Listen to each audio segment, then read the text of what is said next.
from here in Montclair, New Jersey, please welcome Janet Aldrich.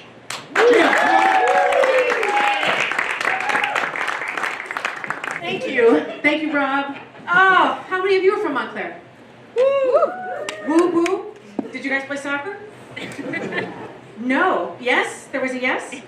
Oh, right. Were anybody a soccer parent here? Not necessarily from Montclair, but a soccer parent? One? One person. There's one soccer mom. Deb, I know it's you. Well, I never played soccer. When I moved here to Montclair, I thought, this is great. My kid has grown out of her closet in New York City, and now she's gonna have a suburb and a backyard, and it'll be great, and I'll be able to commute to the city and do a Broadway show or something, and life is gonna be perfect, right? It was pretty good, and it was pretty good. I actually did do a show at Paper Mill Playhouse, which was gonna go on a pre-Broadway tour. This is perfect. And we closed 5 weeks in and never came into the city. And the day after I got home, I found out I was pregnant again. So I thought, well, there goes my career.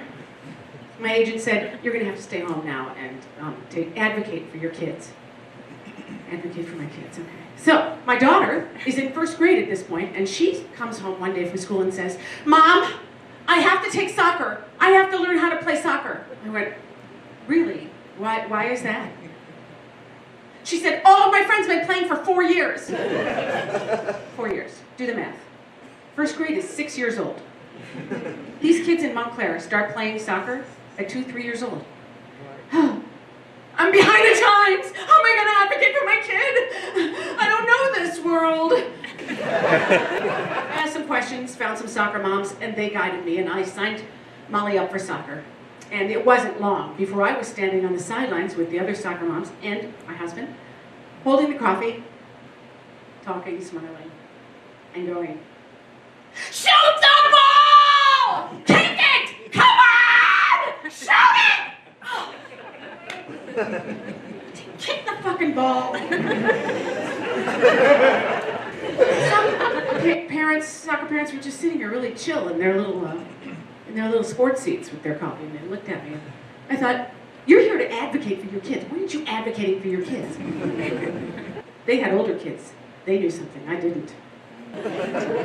Wasn't long before she said, Mom, can we do travel? I want to sign up for travel soccer, because that's how you get really good at soccer, and it's important.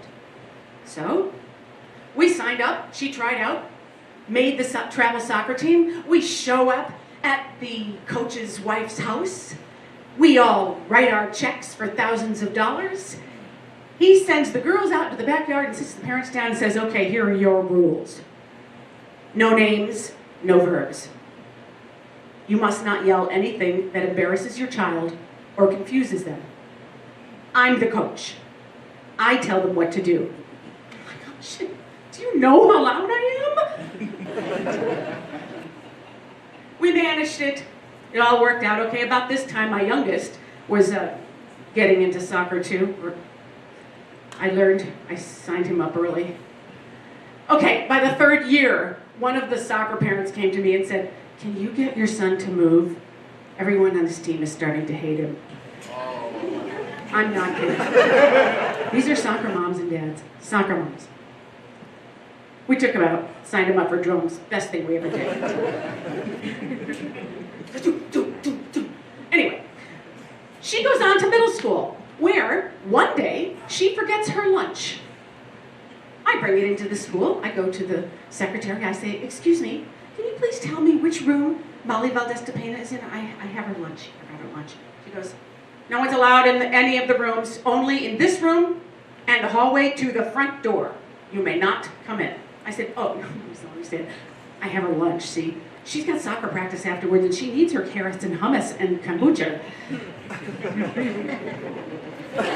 At this point, another soccer mom came in, and by this age, I think the soccer moms have discovered some of their kids' Adderall, because they've notched it up.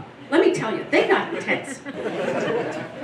The secretary goes, ma'am, can you step aside? And the psycho mom, that's what I call them when they notch up, the psycho mom says, you don't call her ma'am unless you are wearing a military uniform or have a southern accent.